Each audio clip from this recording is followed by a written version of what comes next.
white wolf walked into that crowded town hall without a leash, without a muzzle, without fear. 100 people stopped breathing all at once. But the creature that scared them wasn't the animal. It was the man who came with it. He didn't say hello, didn't explain himself. Just walked down that center aisle like he owned the place, pulled out a blood-stained folder from inside his jacket, and threw it onto the mayor's podium. The sound it made hitting that wood was like a gunshot in church. "You want to hunt predators?" His voice cut through the silence like a knife through silk.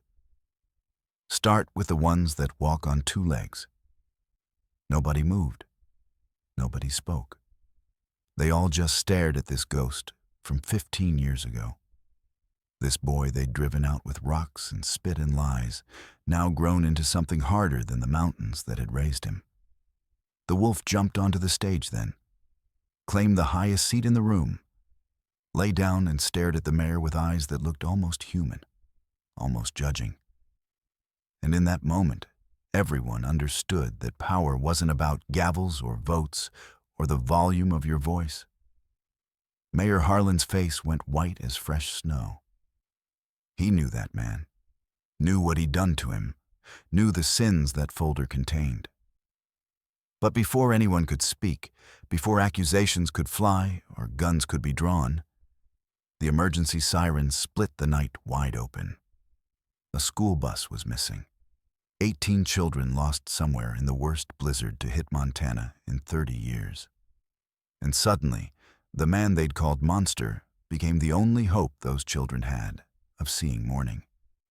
This is the story of what happened that night, of what a wolf taught a town about the difference between wild and evil, of how sometimes the things we fear most are the only things that can save us, and of a father who had to choose between his pride and his son's life, while a ghost from his past watched and waited to see what kind of man he truly was.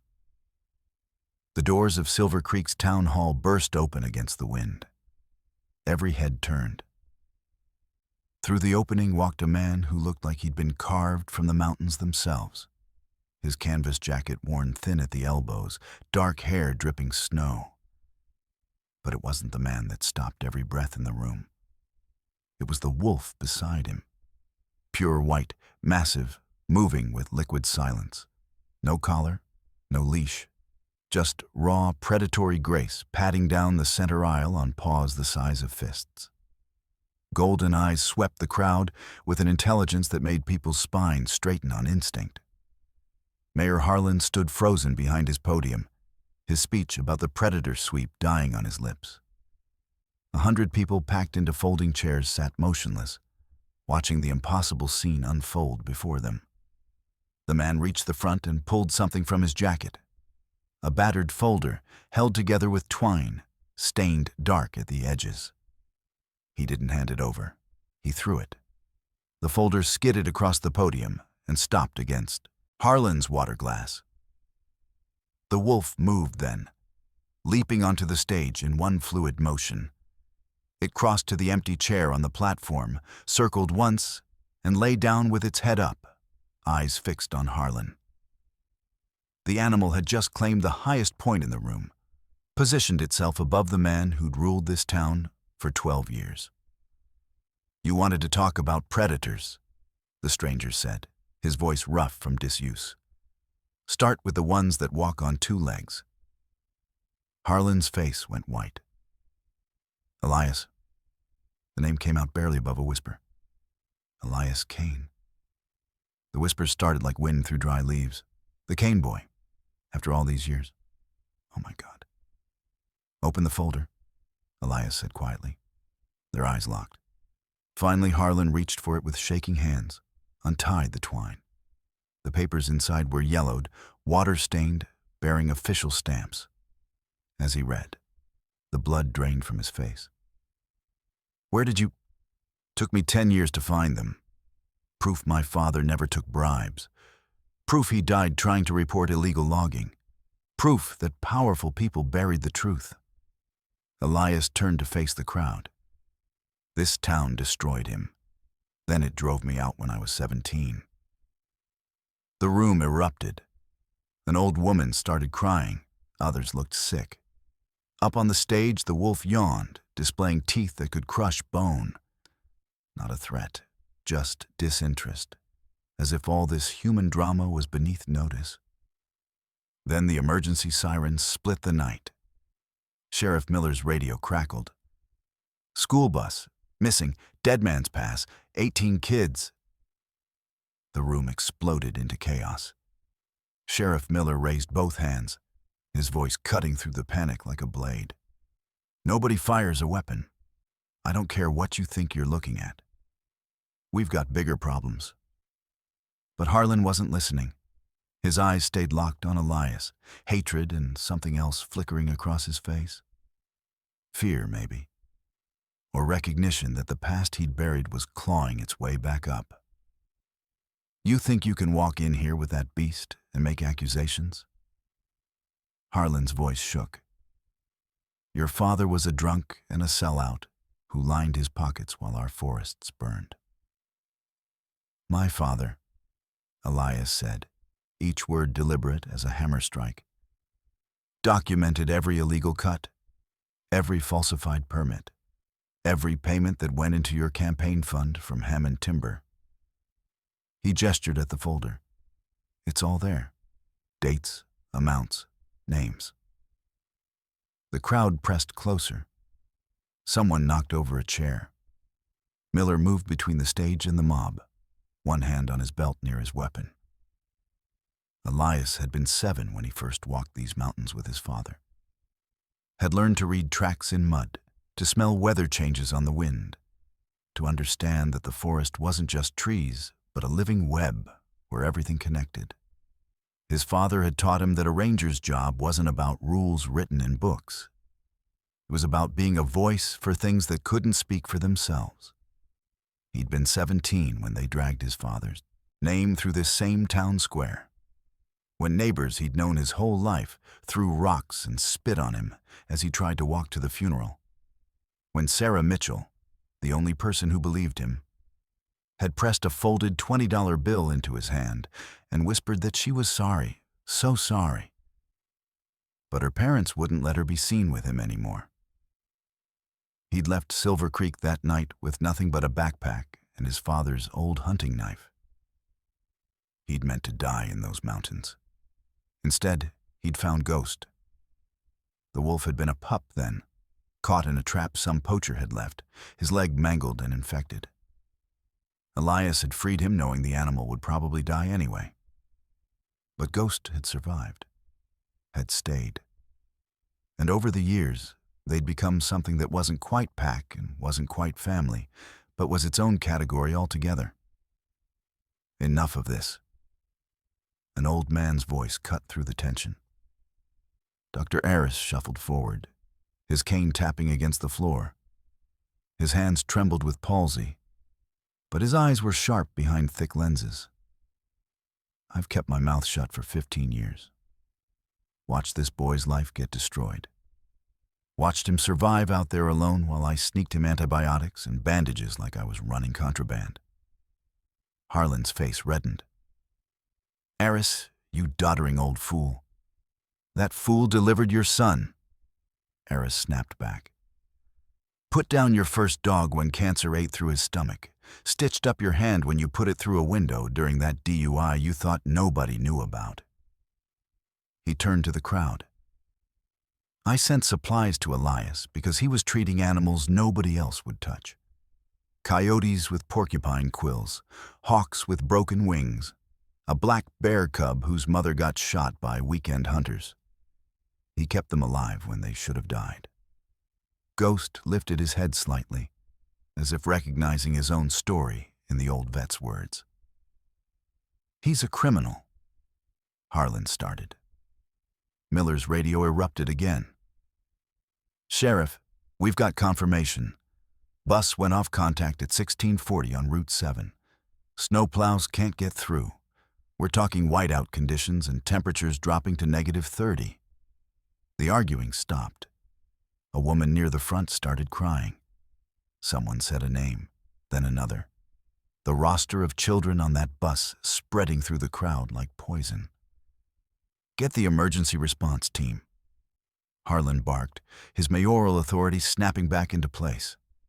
"Choppers, snowmobiles, every able body." "Leo?" A man in the back row stood up slowly. "Your boy Leo. He's on that bus. Part of the elementary field trip to the mining museum." Harlan's face went gray.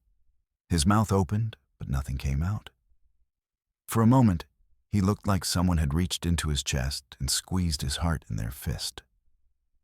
And riding with those third graders would be Sarah Mitchell, who'd become a teacher like she'd always dreamed, who'd stayed in Silver Creek while Elias vanished into the mountains, who'd written him one letter 5 years ago that he'd never answered because answering would have meant admitting how much it still hurt. Ghost rose to his feet, ears forward.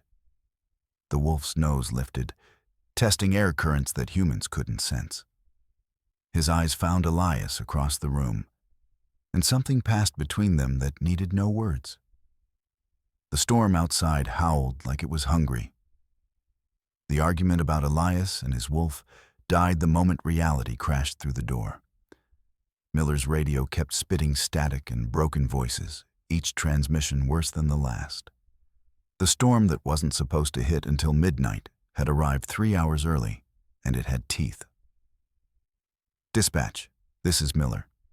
Get me a weather update on Dead Man's Pass." His voice stayed level, but his knuckles were white around the radio. "Sheriff, we're showing wind gusts up to 70 miles per hour. Visibility near zero. The pass is completely socked in. Temperature at the last road station read -28 and dropping." A woman screamed. Others started shouting names, demanding action, their voices climbing over each other in a wave of panic that threatened to drown reason. Harlan stood frozen behind his podium, one hand gripping the edge like it was the only thing keeping him upright. 18 children. Third graders on a field trip that should have been routine. Should have been home by dinner. Should have been safe. Miller grabbed his coat from the back of a chair.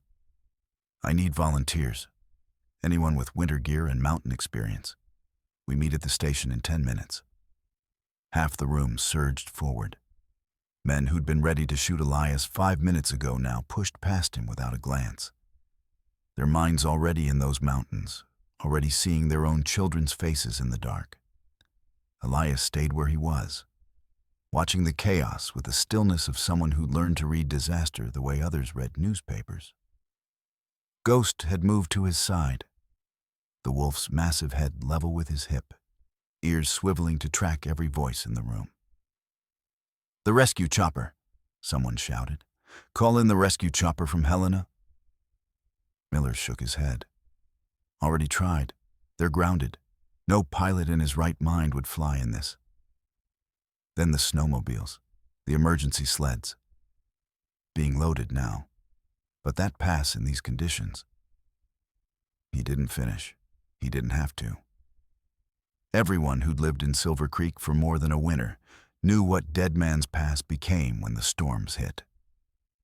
The road was a shelf carved into granite, barely wide enough for one vehicle, with a 1,000-foot drop on one side and a wall of rock on the other. In whiteout conditions, you couldn't see the edge until you were over it. Harlan finally found his voice. "My son." The words came out strangled. "Leo is on that bus." Nobody responded. What could they say? That it would be fine? That the kids were probably just stuck and scared but safe? Everyone in that room knew how fast the cold could kill. How a child's body lost heat twice as fast as an adult's.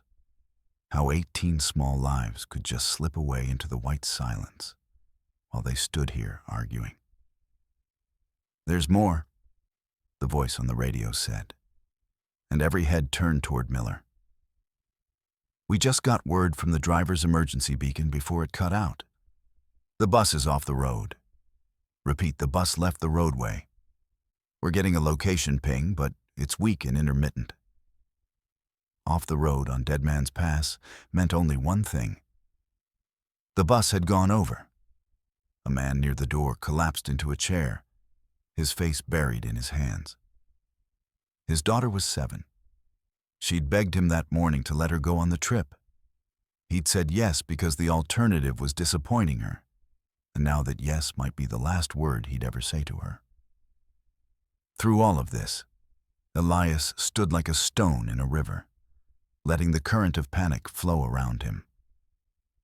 His eyes tracked to the window where snow drove sideways through the parking lot lights, each flake a tiny knife in the wind.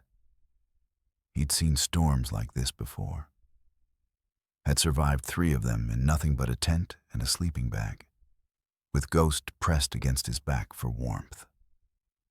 He knew what that cold felt like, knew how it turned your thoughts to mud, knew how easy it was to just lie down and let it take you.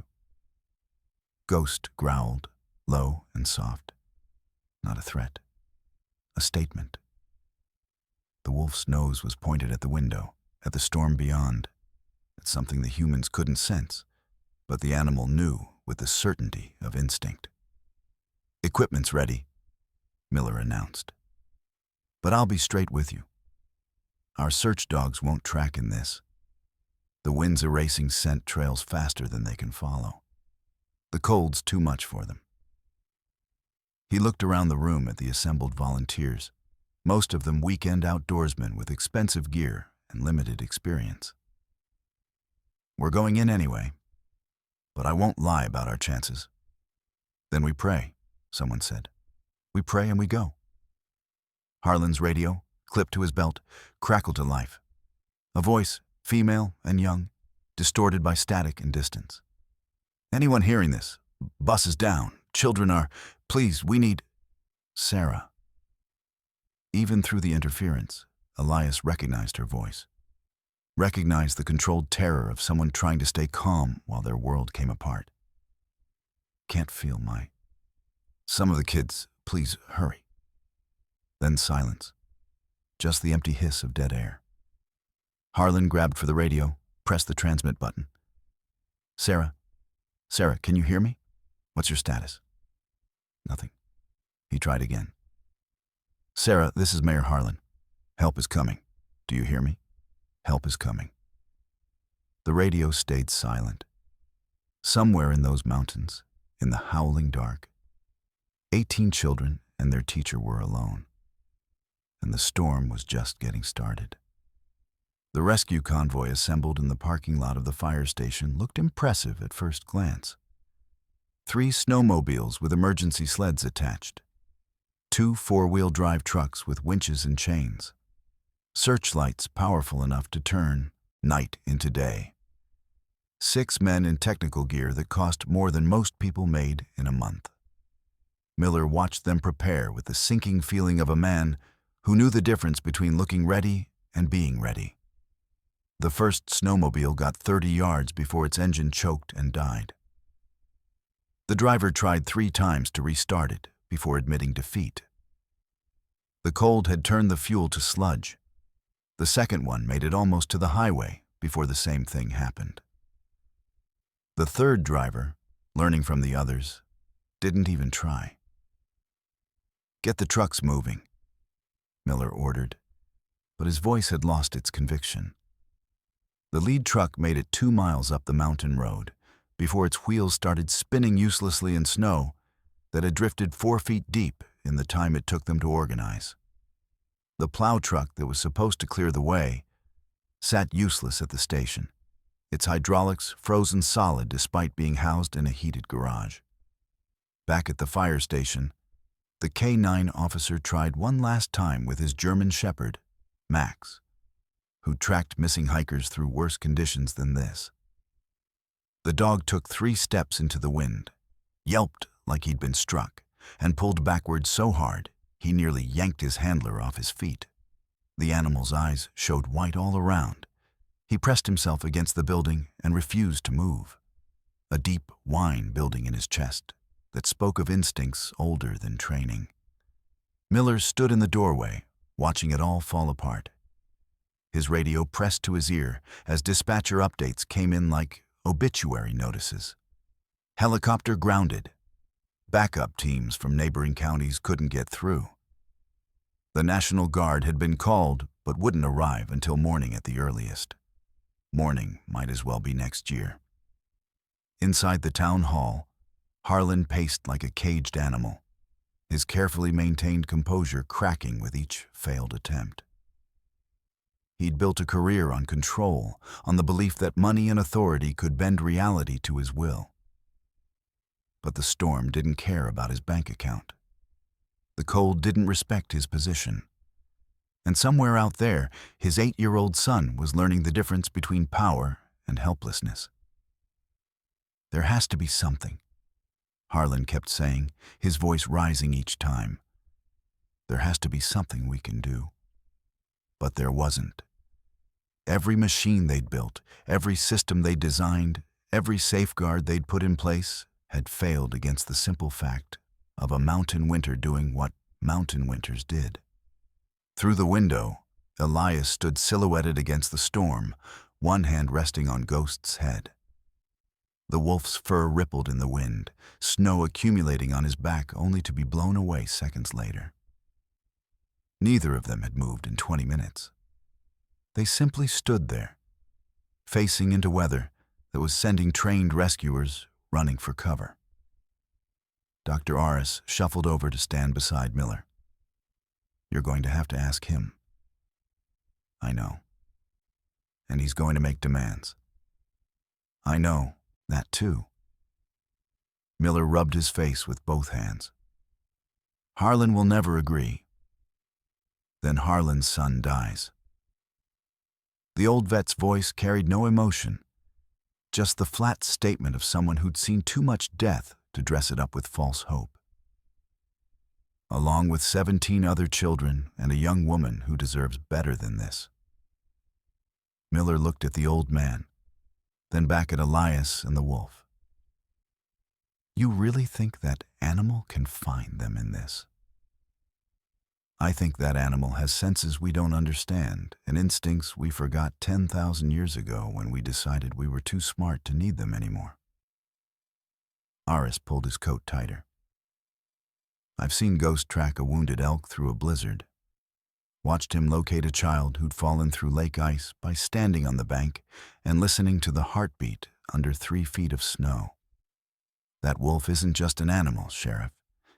He's something we used to have and lost. Something we're going to need if we want those kids to see morning. Inside the hall, Harlan had stopped pacing. He stood at the window now, staring at the same scene Miller was watching. The mayor's reflection in the glass showed a face that had aged 10 years in the last hour. His hands were shaking. He's thinking about it, Aris said quietly. Thinking about whether his pride is worth more than his son's life. Miller had seen that calculation before, had watched people choose ego over sense, stubbornness over survival. Usually, it was just their own lives they gambled with. This time, 18 children would pay the price for whatever choice Harlan made. The wind shifted, and Ghost's head came up sharply. His ears swiveled forward, locked onto something only he could perceive. The wolf's entire body went tense, muscles bunching under thick fur. Then he turned his head and looked directly at the window where Harlan stood watching. Their eyes met across 50 feet of storm and glass. The wolf's gaze held steady, unblinking, patient as stone, waiting. Harlan's hands clenched into fists. His jaw worked like he was chewing words too bitter to swallow. Pride and desperation warred across his face, while the seconds ticked away, and the temperature dropped, and somewhere in the mountains, his son waited for a father who'd always promised to protect him. Finally, Harlan turned from the window and walked toward the door. Harlan pushed through the door into the storm, snow immediately coating his expensive jacket. He stopped 3 feet from where Elias stood, close enough to see the younger man's face clearly, but far enough to maintain some illusion of control. Ghost's eyes tracked him, but the wolf didn't move. You know these mountains. It wasn't a question. Harlan's voice came out rough, stripped of its usual authority. Elias didn't respond, just kept brushing snow from Ghost's thick coat with slow, methodical strokes. I'm asking for your help. The words seemed to physically hurt Harlan to say. His hands opened and closed at his sides. My son is out, there. So are 17 other children and a woman who tried to help me when nobody else would. Elias's voice stayed flat, conversational. Funny how you care now that it affects you. Harlan's face reddened despite the cold. Damn it. This isn't about politics or the past. This is about children dying. My father tried to save those forests. You destroyed him for it. I was a child too. Didn't see much concern then. Elias finally looked at him. So yeah, it's exactly about the past. The wind howled between them. Harlan took a step forward, one hand reaching for his hip where his service pistol sat in its holster. Ghost's lip curled back, revealing teeth designed for tearing flesh from bone. The growl that built in the wolf's chest was felt more than heard, a vibration that traveled through the ground. Shoot me, and they all die, Elias said calmly. Your machines are useless. Your dogs are terrified. Every minute you waste arguing with me is a minute those kids are losing body heat. Then what do you want? Harlan's hand fell away from the weapon. Money? I'll pay whatever you ask. I don't want your money. Elias pointed at Ghost. He's the only chance they have. He can hear a heartbeat under 3 feet of snow. Track body heat through a blizzard. Find them when everything else fails. But he doesn't serve enemies. Then make him. You don't make Ghost do anything. He chooses. Elias's hand stilled on the wolf's head. And right now, he'd sooner let you freeze than help you. Harlan's jaw clenched so hard tendons stood out in his neck. What will it take? The radio on Harlan's belt crackled. Sarah's voice again, weaker now, barely cutting through the static. If anyone can hear this, please know we tried. Tell the parents we tried to keep them warm. Tell them... A wet cough. Tell them I'm sorry. The transmission ended with a sound like glass breaking. Something shifted in Harlan's face. The anger drained away, leaving only the hollow-eyed fear of a father facing a loss he couldn't buy or threaten his way out of. His knees bent slightly, as if the weight of that radio message had physical mass. Please. The word came out as a whisper. Please, help me get my son back. Elias studied him for a long moment. The man who'd destroyed his father. Who'd let a mob stone a 17-year-old boy in the street. Who'd spent 15 years pretending it never happened. All that power and pride reduced to one broken word in the snow. When we bring them back, Elias said slowly, you stand in front of this whole town and read every page of that folder, every document, every name, and you tell them the truth about what you did to my father. Harlan's eyes closed. His shoulders sagged. Every year of political capital he'd built, every relationship he'd cultivated, every carefully constructed lie about to come crashing down. His career would be over, his reputation destroyed, everything he'd worked for gone. And if I say no, then you explain to 17 families why your pride mattered more than their children. Elias turned toward the mountains. Clock's ticking, Harlan. What's it going to be? The wind screamed through the parking lot. Inside the fire station, Miller and the other rescuers watched through the windows, their breath fogging the glass. Somewhere up that mountain, 18 children were running out of time, their small bodies fighting a battle they couldn't win. Harlan opened his eyes. If you bring my son back alive, I'll do it. I'll read every word. I'll tell them everything." His voice broke. "Just bring him home." Elias looked at Ghost. The wolf's ears came forward, head tilting slightly as if considering. Then the animal stood, shook snow from his coat, and moved to position himself between Elias and the mountain. "Ready." "Get Miller," Elias said. "We leave in 5 minutes. And Harlan?" He met the mayor's eyes one last time. "If you're coming, keep up. Ghost won't wait, and neither will I." They moved into the mountains like ghosts themselves, 4 figures swallowed by the storm within minutes of leaving town. Ghost led, his white form almost invisible against the snow, appearing and disappearing like something conjured from the blizzard itself. Elias followed 10 feet behind, moving with the easy rhythm of someone who'd walked these trails in darkness and worse. Miller came next, his years of experience keeping him steady, and Harlan brought up the rear, already struggling. The wind hit them like fists. Snow didn't fall so much as fly horizontal, each flake a tiny blade that found every exposed inch of skin. The cold wasn't just temperature, it was a living thing that pressed against them, searching for weaknesses, finding ways through zippers and seams to steal the heat from their bodies. Within the first mile, Harlan fell twice. His expensive boots, perfect for boardrooms and campaign rallies, had no grip on ice hidden under powder. The second time he went down, he stayed there for a moment, breathing hard, staring at the white that surrounded them on all sides, without variation or mercy. "Get up." Elias didn't look back. "Fall behind and you die out here. Ghost won't stop for you." Harlan forced himself upright, legs shaking. His face had gone from red to white, frost already forming in his mustache.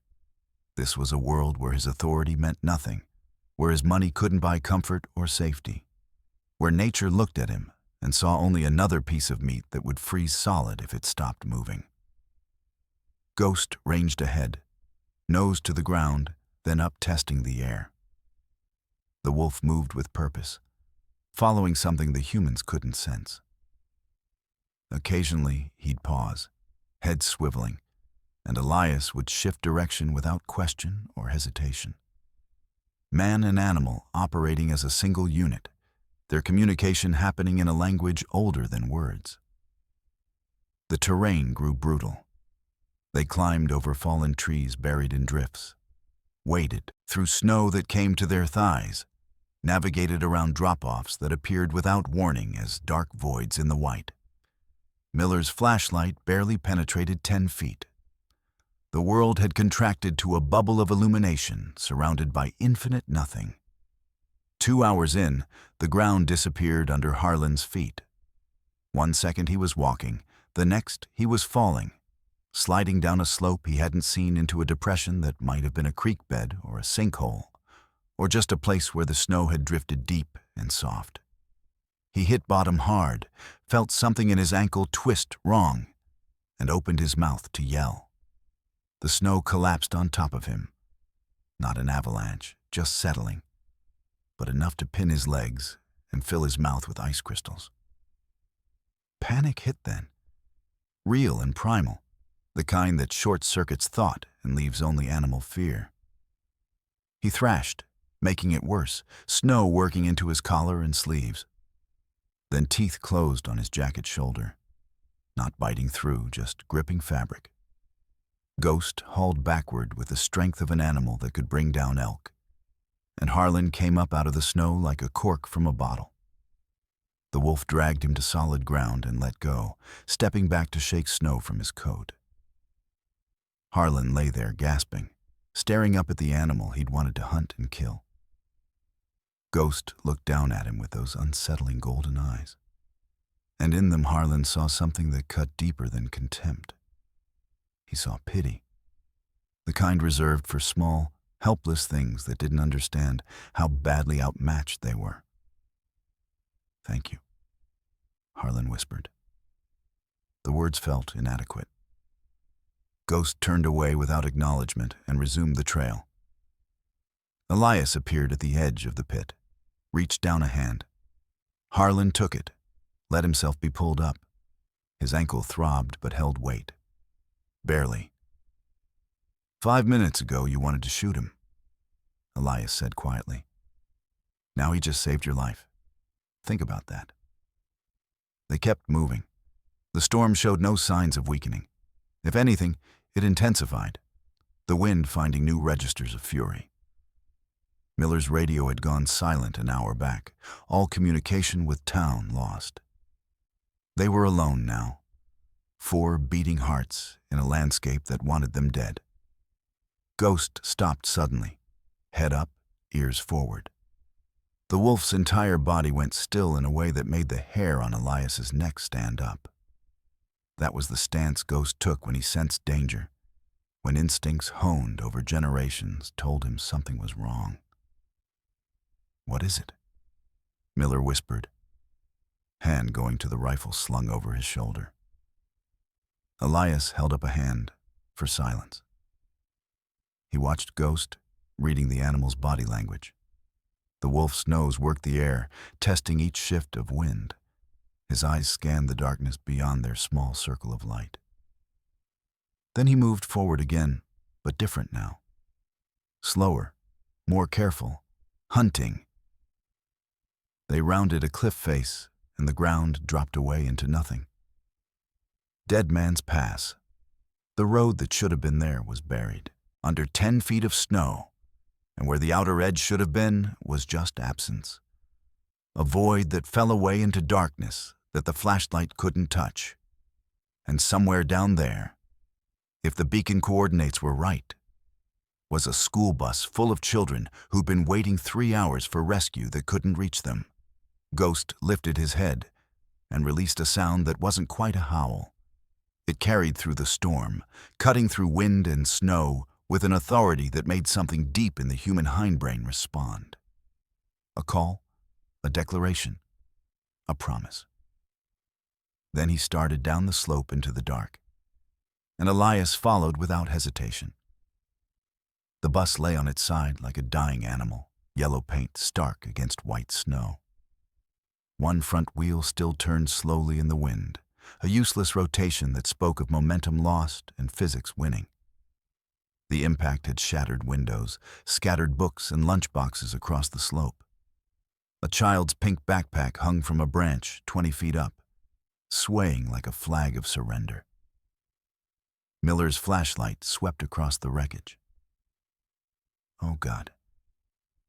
They scrambled down the final stretch, boots sliding on ice-slicked rock. Elias reached the bus first, grabbed the emergency door handle and wrenched it open. Warm air rushed out, precious heat escaping into the night, and with it came the sound of crying. Sarah sat in what had been the aisle, now a vertical shaft, with children pressed around her like chicks under a hen. She'd torn the seat cushions apart, wrapped the foam around the smallest ones. Her face was pale, a gash above her left eye still bleeding, but her eyes were alert, focused. She was doing math in her head, calculating which children could afford to lose more heat, redistributing body warmth like she was balancing an equation where the wrong answer meant death. Elias. Her voice cracked on his name. You're real. Tell me you're real. I'm real. He pulled himself into the bus, began assessing the children. Most were conscious, shivering but responsive. A few had gone too quiet. That dangerous stillness that came before hypothermia claimed victory. How many are hurt? 3 with possible concussions. 1 broken arm. The rest are just cold and scared. She touched the wound on her head, her fingers coming away red. We've been trying to stay warm, but where's Leo? Harlan's voice came from outside the bus, climbing toward hysteria. Where's my son? Sarah's face crumpled. He panicked, about 20 minutes after we crashed. Started screaming that nobody was coming, that we were all going to die. He kicked out one of the broken windows before I could stop him. Her voice dropped to a whisper. He said he was going to find help. I tried to follow, but I couldn't leave the others. They're so small and it's so cold, and I had to choose which direction. Elias cut through her spiral. Sarah, which way did he go? She pointed northeast, toward terrain that got worse with every mile. But that was almost 2 hours ago. In this storm, he could be anywhere. Harlan tried to climb into the bus, but Miller held him back. You'll just waste heat. Let them work. Ghost appeared at the bus door, his white form ghostly in the darkness. The wolf's nose lifted, testing the air, and his ears swiveled like radar dishes. Then he went rigid, that same hunting stillness from before. His head snapped to face northeast, the direction Sarah had pointed, and a low sound built in his chest. He's got the scent, Elias said. He backed out of the bus, dropped to the snow. Miller, stay with Sarah and the kids. Get them warm. We'll send coordinates when we find Leo. Wait. Harlan grabbed Elias's arm. That sound Ghost made. He's not hunting my son like prey, is he? Ghost's lip curled back, showing teeth. Not at Harlan this time, but at something out in the dark, something the humans couldn't see yet. He smells blood, Elias said quietly. Fresh blood. And something else. Another predator. The temperature seemed to drop 10 degrees. Miller's hand went to his rifle. What kind of predator? But Ghost was already moving, launching himself up the slope with a speed that belied his size. Elias ran after him, following the white form that appeared and disappeared between trees like a spirit flickering in and out of existence. Wait! Harlan scrambled to follow. I'm coming with you. You'll slow us down, Elias shouted back. That's my son out there. Harlan's voice broke. I don't care if it kills me. I'm not staying behind. Something in his tone made Elias pause. He looked back at the mayor, this man who'd destroyed his family, who'd let hatred blind him to truth, who'd chosen power over principle at every turn. But right now, Harlan wasn't any of those things. He was just a father, terror-stricken and desperate, willing to die if it meant reaching his child. Then keep up, Elias said. And if Ghost takes off, you follow me, not him. He'll find Leo. Our job is to not die trying. They ran. The terrain fought them at every step. Snow hiding obstacles, ice making each footfall a gamble. Harlan fell, got up, fell again, kept moving. His expensive clothes were shredded now, his face bleeding from branches he couldn't see in time to avoid. But he didn't slow, didn't complain. Just drove forward with the single-minded determination of someone who'd lost everything except the one thing that actually mattered. Ghost's white form appeared ahead, stationary now at the base of a rock formation. The wolf's posture had changed, gone from hunting to defensive. His hackles were up, making him look twice his size. A growl rolled out of him, deep and continuous, a warning that needed no translation. Elias and Harlan reached him seconds later. The flashlight beam caught movement in the shadows of an overhang, and for a moment, Elias's heart stopped. A small form huddled against the rock face.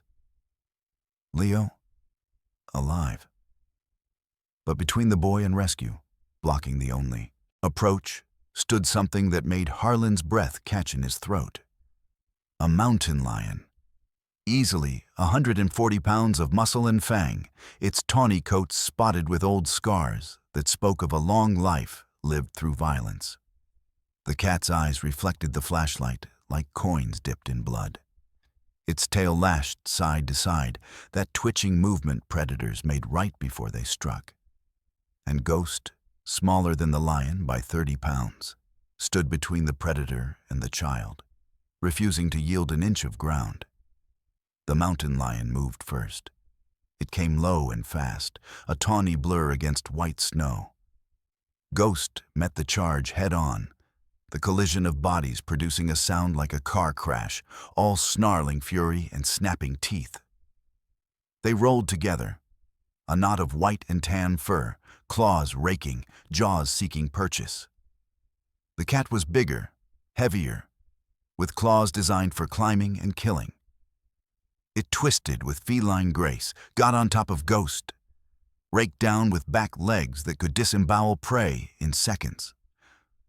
Ghost's blood splashed red across the snow, hot enough to melt it on contact.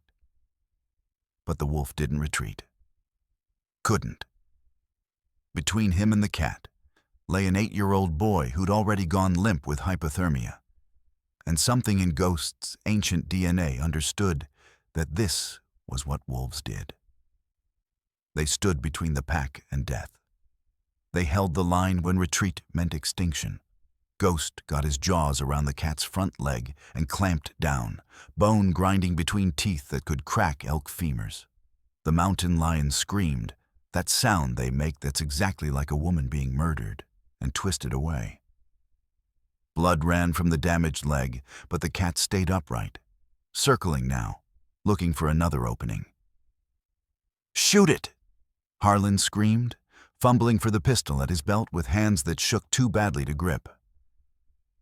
Elias already had his rifle up, but the animals were too close together, moving too fast. One wrong shot and he'd kill Ghost instead of the cat. He tracked them with the barrel, waiting for separation, for one clean moment. The mountain lion feinted left, went right, came in under Ghost's guard.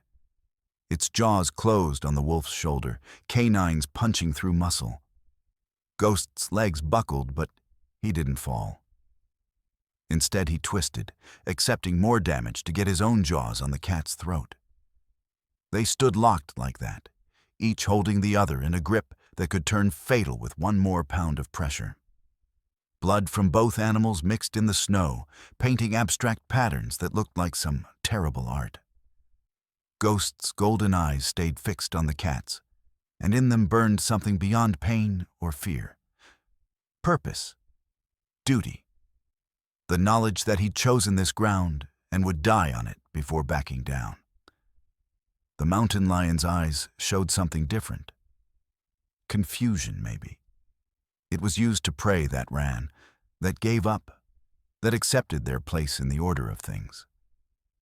This white wolf was wrong, broken somehow, refusing to follow the rules that kept the natural world running smooth. Elias found his shot. The crack of the rifle split the night, echoing off rock faces. The mountain lion jerked, released Ghost, staggered sideways. A second shot, and the cat folded, collapsing into the snow with a final shudder that sent tremors through its frame. Silence rushed in to fill the space left by violence. Ghost stood swaying, blood running from a dozen wounds, his white coat painted crimson. His legs shook with the effort of remaining upright. But he didn't lie down, didn't rest. Instead, he turned and limped to where Leo lay against the rock. Unconscious, his lips blue and skin waxy pale. The wolf collapsed beside the boy, his body curling around the small form in a gesture as old as mammals themselves. Protecting, warming, giving what he had left to something weaker that needed it more. Harlan dropped to his knees in the snow, crawling the last few feet to his son. Leo, can you hear me?" His hands touched the boy's face, feeling for breath, for warmth, for any sign of life. Leo's eyelids fluttered. His chest rose and fell, shallow but steady. He was alive, but barely. His core temperature had dropped too low, his small body losing the fight against cold that killed quickly and without mercy. "We need to get him warm," Elias said, already stripping off his coat. "Right now, or we lose him." But Ghost was already doing what needed doing. The wolf's body heat, kept high by metabolism designed for Arctic survival, radiated against Leo's frozen form. His thick fur created insulation better than any blanket. And as Harlan watched, his son's shivering intensified, that crucial sign that the body was still fighting, still trying to generate warmth. "The wolf," Harlan whispered. "He's saving him." Elias wrapped his coat around both of them, creating a tent that trapped Ghost's body heat. "That animal you wanted dead? That beast you thought was a monster? He's the only reason your son's still breathing." Leo's arms moved weakly, unconsciously seeking warmth. His hands found Ghost's fur entangled in it, holding on the way drowning people hold life preservers. The wolf's head lifted slightly, those golden eyes meeting Harlan's across 2 feet of blood-stained snow. In that gaze, Harlan saw his reflection, saw himself as he truly was, stripped of power and pride and position. Just a man who'd spent years fearing the wrong things, hating the wrong things, building walls against threats that didn't exist while ignoring the real dangers.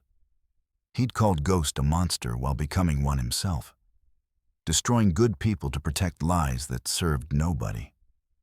Tears cut tracks through the dirt on his face. His shoulders shook with sobs he'd held back for hours, for years, for a lifetime spent pretending strength meant never admitting wrong. "I'm sorry," he said to the wolf, to his son, to the ghost of Elias's father. "I'm so sorry." Ghost's tongue came out, impossibly gentle, and licked the back of Leo's hand where it gripped his fur. A gesture of acceptance, of pack. Then the wolf's head settled back down, and his eyes drifted half-closed, exhausted by blood loss and battle. Elias worked quickly, his hands steady despite the chaos. He pulled emergency supplies from his pack, the kind of gear someone carried when they knew mountains didn't forgive mistakes. Chemical heat packs that he cracked and shoved inside Leo's clothing. A thermal blanket that he wrapped around boy and wolf together, creating a cocoon of reflected body heat.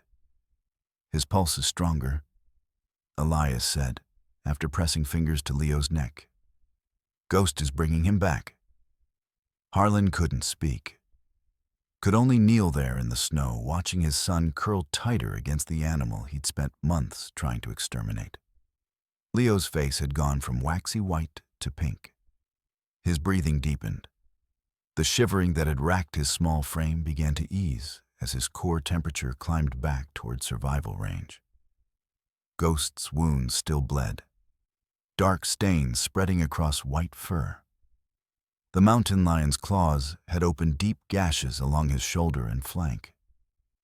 Elias examined them with gentle hands, the wolf's eyes following his movements with trust that spoke of years together. "How bad?" Harlan asked, his voice rough. "Bad enough. He needs stitches and antibiotics." Elias pulled gauze from his pack, began applying pressure to the worst wounds. "But he'll live. He's survived worse." The storm had finally begun to weaken, the wind dropping from a scream to a moan. Dawn was still hours away, but the darkness felt less absolute now, as if the world was remembering that night didn't last forever. Harlan's radio crackled to life, Miller's voice breaking through static. "Elias, you copy? We've got the children stabilized. Medical choppers are inbound from Helena. Should be here within the hour. What's your status?" "We found Leo. He's alive.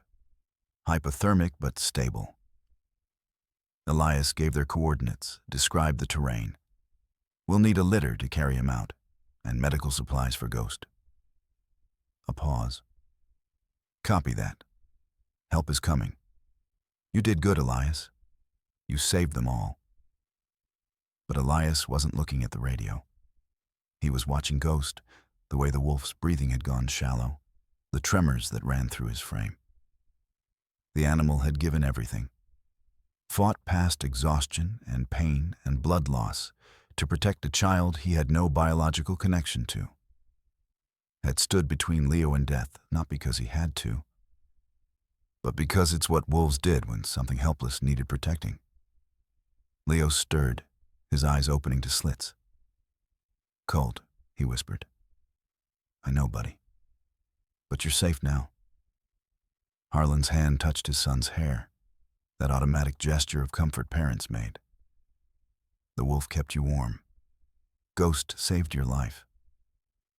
Leo's fingers tightened in Ghost's fur. "He's hurt." "Yeah, but he's tough. Toughest thing in these mountains." The boy's eyes closed again, but his grip didn't loosen. Even in his exhausted state, some part of Leo understood what had happened, understood the debt he owed to the creature his father had called monster. Harlan looked up at Elias, and between them passed a weight of unspoken words. Apologies that couldn't undo damage. Recognition that came too late to matter. The knowledge that a man could spend his whole life being wrong about the things that counted most. "When I was Leo's age," Harlan said quietly, "my father took me hunting. First buck I ever saw, I froze. Couldn't pull the trigger. He called me weak. Said a man who couldn't kill wasn't a man at all." He touched Ghost's head, his fingers trembling. "Spent 40 years proving him wrong by being hard. By never backing down, by dominating everything around me." His voice broke. "And it took a wolf to show me that strength was never about killing. It was about knowing what's worth dying for."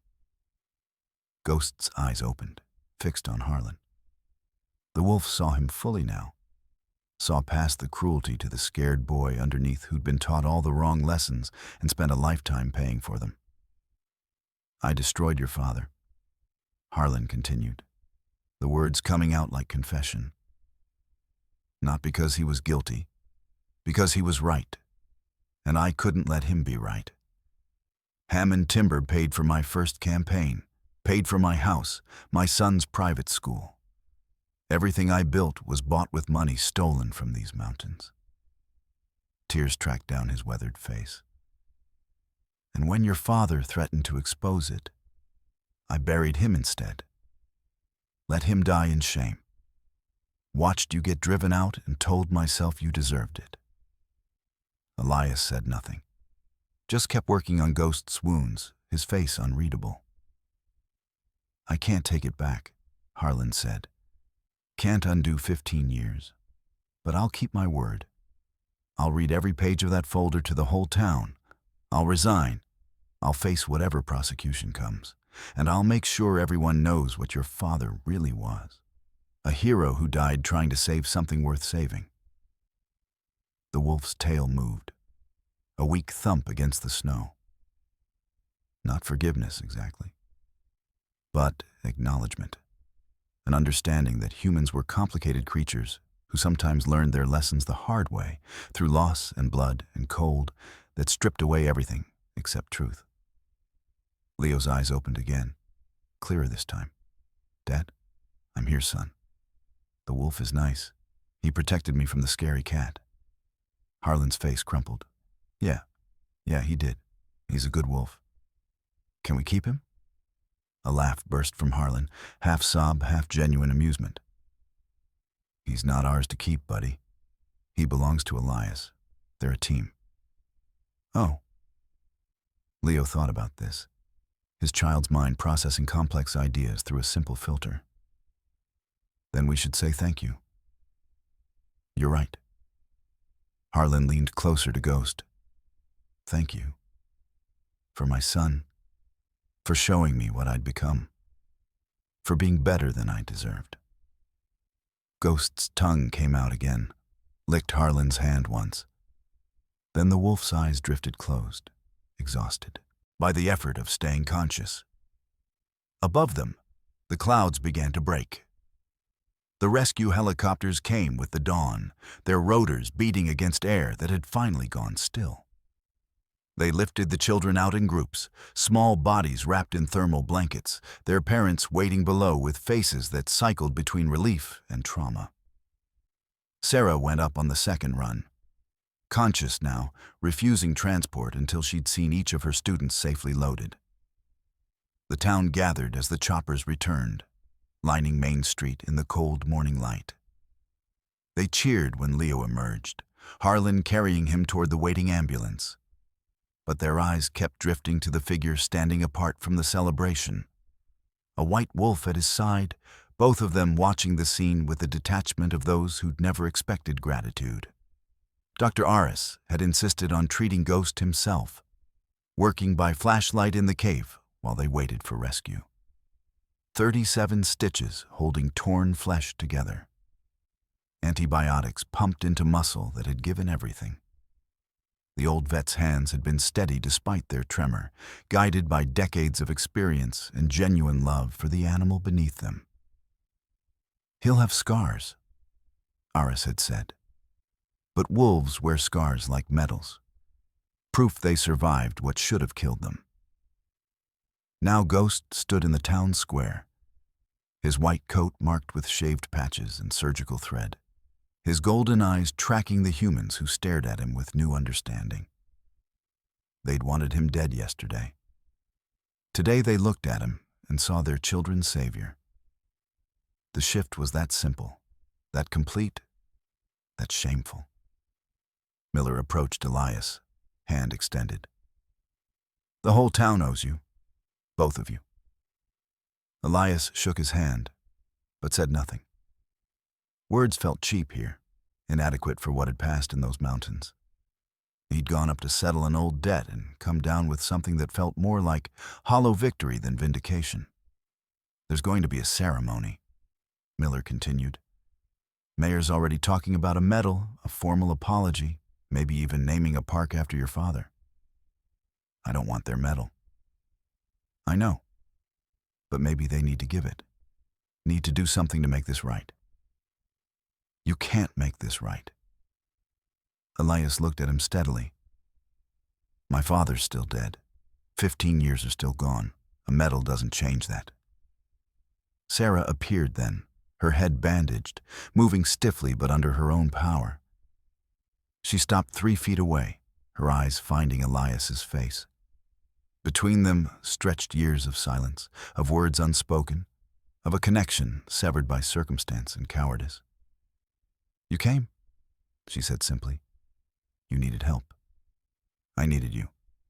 15 years ago I needed you, and I let them drive you away." Her voice caught. "I was 17 and scared, and I told myself it wasn't my fight. But it was. It should have been. You were a kid, Sarah. We both were. That doesn't make it okay." She took a step closer. "I wrote you that letter 5 years. Agua told you everything I should have said back then. You never answered. I read it. Must have read it 100 times." Elias's jaw tightened. "But answering would have meant coming back, and I wasn't ready. Wasn't sure I'd ever be ready. And now?" He looked at Ghost, at the wolf who'd chosen him when he had nothing, who'd stayed when everyone else left, who'd proven that loyalty wasn't about blood or obligation, but about choosing someone and standing by that choice, no matter what came. "Now I'm leaving again." The words fell between them like stones. Sarah's face showed pain, but also understanding. "Where will you go?" "North. Up past the Canadian border. There's still wild places up there, places where wolves can be wolves and people like me can disappear." He managed a small smile. "Maybe that's where we belonged all along." The town's loudspeaker crackled to life. Harlan's voice, shakier than anyone had ever heard it, came through the speakers mounted on the streetlights. "Could everyone please gather at the town hall? I have something I need to say." The crowd moved as one, drawn by curiosity and the rumor mill that had been grinding since the rescues began. They packed into the building where this had all started, where Elias had thrown down his challenge and Ghost had claimed the high ground. Harlan stood at the podium, the battered folder open before him. His face had aged a decade overnight, grief and revelation carving new lines around his eyes. Leo sat in the front row, wrapped in blankets, watching his father with the solemn attention children gave to moments they sensed would define everything after. "What I'm about to read," Harlan began, his voice carrying through the packed room, "is the truth about Thomas Kane, about what he discovered, about what I did to silence him, and about the 15 years of lies I've told to protect myself." He started reading, page by page, document by document, the whole rotten truth spilling out. The illegal logging contracts, the bribes, the falsified reports. Thomas Kane's detailed documentation of crimes that reached from Silver Creek all the way to the state capitol. And finally, the proof of how Harlan had buried it all, turning a hero into a scapegoat, destroying a man's reputation to save his own. The room stayed silent. No one interrupted. They just listened as their mayor dismantled himself, piece by piece, truth by painful truth. When Harlan finished, he closed the folder. "I'm resigning effective immediately. I'll cooperate fully with whatever investigation follows. And I'll spend whatever time I have left trying to make this right, though I know I never can." He looked directly at Elias. "Thomas Kane was everything I pretended to be. Brave, honest, willing to sacrifice for what mattered. His son saved my boy's life last night, when he had every reason to let him die. That's the difference between the Kanes and me. They chose character. I chose comfort." Elias stood near, the back, Ghost at his side. He nodded once, acknowledging the words, the confession, the too late attempt at redemption. Then he turned and walked out. No one tried to stop him. They understood somehow that some departures weren't meant to be prevented, that some people needed to leave to become who they truly were. Sarah caught up to him at his truck, that old beat-up Ford that had carried him through 15 years of exile. "Will you ever come back?" "I don't know. Maybe. When the mountains feel different. When I can walk down that street without seeing my father's ghost on every corner." She reached into her pocket, pulled out a photograph. The two of them at 17, arms around each other, grinning at the camera with the confidence of people who thought they'd figured out the world. She pressed it into his hand. "In case you forget what we were, what we could have been." He looked at it for a long moment, then carefully tucked it into his jacket pocket, over his heart. "Take care of yourself, Sarah.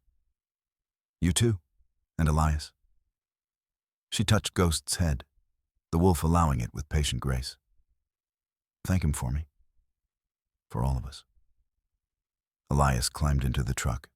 Ghost jumped into the bed, settling among the gear and supplies like he'd done 1,000 times before. The engine started with a rattle and cough that spoke of hard miles and harder winters. As they drove out of Silver Creek, the morning sun broke over the mountains, painting the snow-covered peaks gold and rose. Behind them, the town receded into memory. Ahead lay open road and wild country, and a life lived on their own terms. On Harlan's desk in the empty mayor's office, someone would find a single wolf fang, old and yellowed, a relic from a time when Thomas Kane had taught his son that courage wasn't about dominance, but about standing up for what couldn't defend itself. The truck disappeared around a bend, heading north. Ghost stood in the bed, his white coat brilliant against the morning sky.